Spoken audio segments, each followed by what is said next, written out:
persamaan linier satu variabel atau disingkat PLSV. Nah, sebelumnya kita telah membahas mengenai kalimat terbuka ya, yaitu sebuah kalimat yang belum diketahui nilai kebenarannya. Artinya dia bisa salah atau benar karena dia belum diketahui masih nilai kebenarannya. Contohnya kemarin, siapakah Presiden Indonesia ke-7? Kemudian siswa itu bersekolah di SMPN 1. Nah, ini kan siswa itu di sini ini belum tahu namanya siapa, sehingga ini belum dapat ditentukan benar atau tidak dia sekolah di SMP 1. Kemudian 2 ditambah 3A sama dengan 10. Ini juga belum diketahui nilai kebenarannya karena ada variabel. Nah, ini juga sama, X kurang 2 sama dengan 8.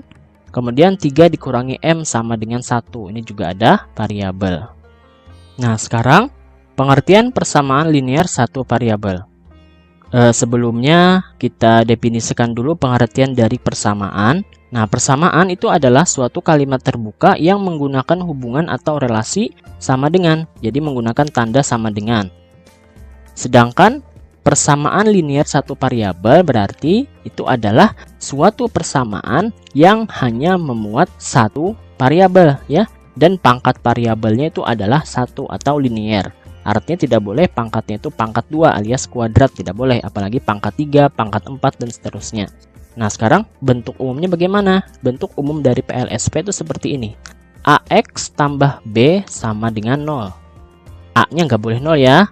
Kemudian X keterangannya itu adalah variabel di sini. Kemudian A ini adalah sebuah angka atau koefisien dari variabel X. Kemudian kalau B ini adalah konstanta karena dia tidak memiliki variabel ya. Nah, masih ingat ya mengenai penjelasan dari variabel, koefisien, dan konstanta pada materi aljabar sebelumnya. Oke, kita lanjutkan. Contoh dari persamaan linier satu variabel. Manakah yang merupakan PLSV? Yang pertama, 2 ditambah 3A sama dengan 10. Kalau dari definisi tadi, persamaan linier satu variabel ini adalah suatu persamaan, yaitu yang memuat tanda sama dengan ya. Kemudian dia memiliki satu variabel dan memiliki pangkat dari variabel itu adalah 1, tidak boleh berupa pangkat 2 atau pangkat 3. Nah, di sini 2 ditambah 3A sama dengan 10 ini merupakan PLSV ya.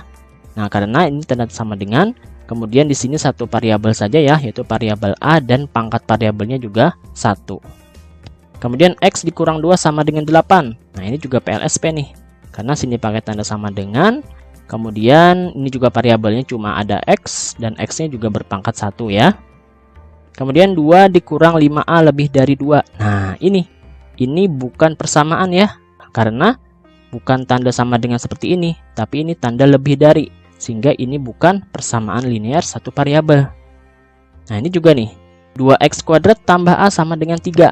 Nah, meskipun di sini pakai tanda sama dengan, tapi di sini ada dua variabel, yaitu variabel A dan variabel X.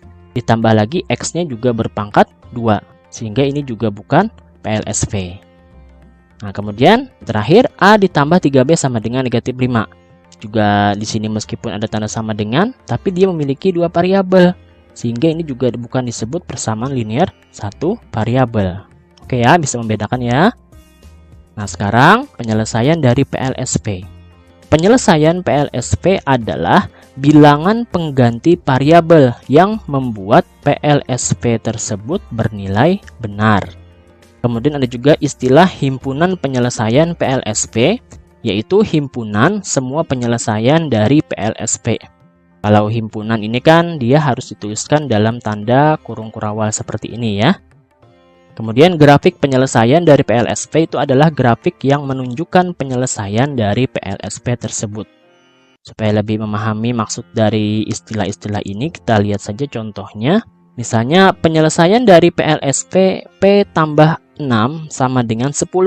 Itu kan adalah P sama dengan 4 ya. Karena kalau P-nya kita ganti dengan 4, berarti kan 4 ditambah 6. Benar ya, menjadi 10. Kemudian kalau himpunannya, kalau kita tuliskan himpunannya berarti, nah ini, dalam tanda kurung kurawal, kemudian tuliskan angkanya di dalam kurung ini. Karena angkanya tadi 4, berarti tuliskan 4 seperti ini ya. Kemudian kalau grafiknya, nah ini grafiknya dituliskan dalam garis bilangan seperti ini. Di sini 0, 1, 2, 3, 4, 5, 6. Kemudian yang 4-nya ini dikasih seperti ini, karena ini merupakan penyelesaiannya. Oke ya. Sekarang bagaimana sih cara kita menentukan penyelesaian PLSV? Nah, cara menyelesaikan atau cara menentukan penyelesaian dari PLSV itu ada dua cara. Yang pertama itu dengan substitusi. Apa itu substitusi? Substitusi itu adalah mengganti ya. Misalnya, tentukan penyelesaian dari persamaan 2x tambah 1 sama dengan 9. Kalau kita menggunakan metode substitusi, berarti x-nya ini kita ganti. Misalnya, x-nya kita ganti dengan 1. Misalnya, berarti menjadi 2x itu menjadi 2 kali 1 ya. 2 kali 1. Ditambah 1 sama dengan 9. Benar nggak? 2 kali 1 itu kan 2. 2 tambah 1, 3. Berarti salah ya, karena 3 itu tidak sama dengan 9. Kemudian kalau kita ganti lagi dengan 2, berarti 2x menjadi 2 kali 2. 2 kali 2 itu 4. 4 tambah 1, 5. 5 tidak sama ya dengan 9. Berarti salah. Kemudian x kalau kita ganti dengan 3, berarti 2x menjadi 2 kali 3. 2 kali 3, 6. 6 tambah 1 juga 7 hasilnya. Masih salah. Kemudian kalau kita ganti dengan 4, berarti 2 kali 4 tambah 1. 2 kali 4, 8. 8 tambah 1, 9. Nah, ini baru bernilai benar. Nah, kalau kita sudah dapatkan nilai x-nya yang bernilai benar, maka dapatlah penyelesaiannya. Jadi penyelesaiannya itu adalah x sama dengan 4. Nah, cara yang kedua itu menggunakan sifat ekuivalensi persamaan. Misalnya, tentukan penyelesaian dari persamaan x tambah 1 sama dengan 7. Nah, cara kita menyelesaikannya, pertama kita tuliskan dulu persamaannya. X tambah 1 sama dengan 7. Kemudian kita akan menghilangkan semua angka ataupun embel-embel yang berada satu ruas dengan variabel. Nah, di sini ini namanya ruas kiri dan di sini ruas kanan ya. Nah, di sini ada embel-embel, ada angka nih, yaitu plus 1. Jadi kita akan hilangkan plus 1-nya ini. Caranya bagaimana? Caranya itu adalah kita kurangkan dengan 1. Tapi nggak boleh cuma mengurangkan 1 itu di salah satu ruas. Maka harus kedua-duanya kita kurangkan supaya tetap seimbang ya antara kedua ruas ini. Jadi kalau di sebelah sini kita kurangi 1, sebelah sini juga harus kita kurangi 1 ya. Nah, sekarang kalau kita sudah kurangi, berarti ini kan habis. Sehingga tinggal x. Ruas kanan itu menjadi 7 kurang 1 yaitu 6. Nah, dapatlah penyelesaiannya yaitu x sama dengan 6. Kemudian contoh yang berikutnya, 2x sama dengan 8. Nah, 2x sama dengan 8. Nah, kita akan menghilangkan 2-nya ini. Caranya, karena ini perkalian 2 kali x, supaya kita menghilangkan 2-nya, ya kita bagi 2. Ya, sekarang kita bagi 2. Dan jangan lupa, ruas yang salah satunya juga harus dibagi 2, supaya tetap seimbang. Nah, sekarang ini sudah hilang.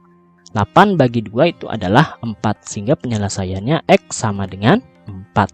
Oke ya. Nah, sekarang kita coba contoh soalnya menggunakan sifat ekuivalensi persamaan. Tentukan penyelesaian dari persamaan 4x dikurang 5 sama dengan 11. Jadi kita akan menghilangkan embel-embel di sini yaitu 4 dan min 5. Caranya, yang pertama kita hilangkan dulu min 5-nya. Karena di sini min 5, supaya hilang berarti dia harus ditambah 5. Nah, sekarang kita tambah 5, ruas kiri dan ruas kanan. Sehingga ini habis menjadi 4x sama dengan 11 tambah 5 kan 16. Kemudian ini 4 kali x, supaya hilang 4-nya maka kita bagi 4. Jadi kita bagi 4 kedua ruas, sehingga ini habis, sehingga menjadi x sama dengan 16 bagi 4 adalah 4. Jadi terjawab x sama dengan 4. Oke. Nah, atau kita bisa menggunakan aturan pindah ruas. Maksudnya seperti ini. 4x dikurang 5 sama dengan 11. Kita kan tadi mau menghilangkan 4 dan min 5-nya. Pertama-tama kita hilangkan dulu min 5-nya ini dengan cara kita pindah. Pindah ke sebelah sini. Nah, pindah ruas. Nah, kalau pindah ruas itu tandanya berubah. Yang asalnya min 5 itu pindah ruas menjadi positif 5. Jadi seperti ini, sehingga dituliskan 4x sama dengan 16. Kemudian ini masih ada embel-embel 4. 4 kali x. Ini pindah ruas 4-nya ke sini. Karena ini kali, maka lawannya menjadi bagi. Jadi 16 dibagi 4. Yaitu hasilnya adalah x sama dengan 4. Nah, sama ya. Sebenarnya aturan pindah ruas ini sama saja dengan sifat ekuivalensi persamaan.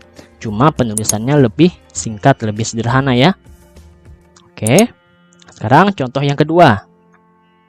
Gambarkan grafik penyelesaian dari persamaan 2x tambah 13 sama dengan 3. Kita coba menyelesaikan dulu dengan sifat ekuivalensi tadi. Yang pertama kita akan menghilangkan 13-nya ini. Karena di sini tambah 13 atau positif 13, maka lawannya adalah ini. Jadi sama-sama dikurangi 13 kedua ruas.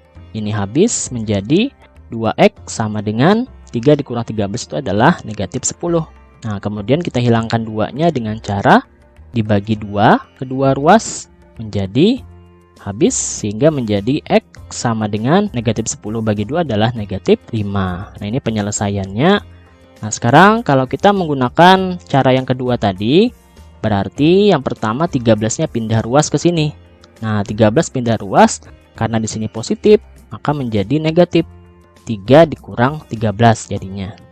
3 dikurang 13 adalah negatif 10.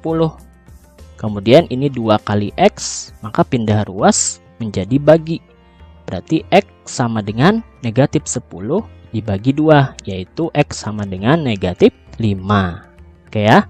Jadi kalau kita gambarkan grafiknya, berarti di sini ini kan negatif 6, negatif 5, negatif 4, negatif 3, negatif 2, negatif 1 dan 0.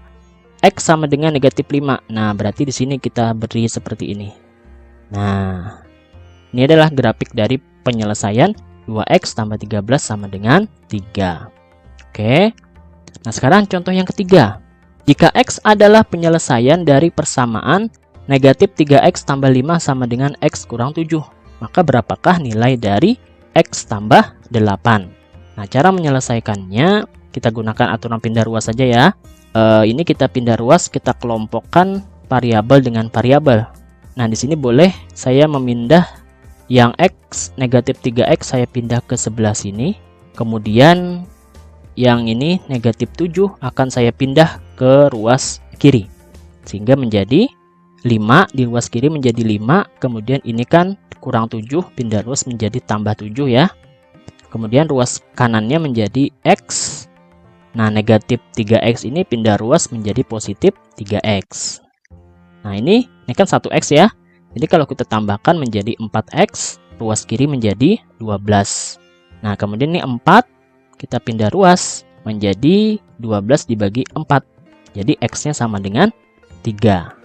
Nah, setelah dapat nilai x sama dengan 3, baru kita masukkan ke nilai ini, x tambah 8. Maka menjadi x-nya kita ganti dengan 3, berarti 3 tambah 8, yaitu 11. Nah, terjawablah.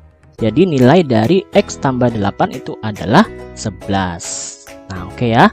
Semoga bisa dimengerti penjelasan kali ini. Assalamualaikum warahmatullahi wabarakatuh.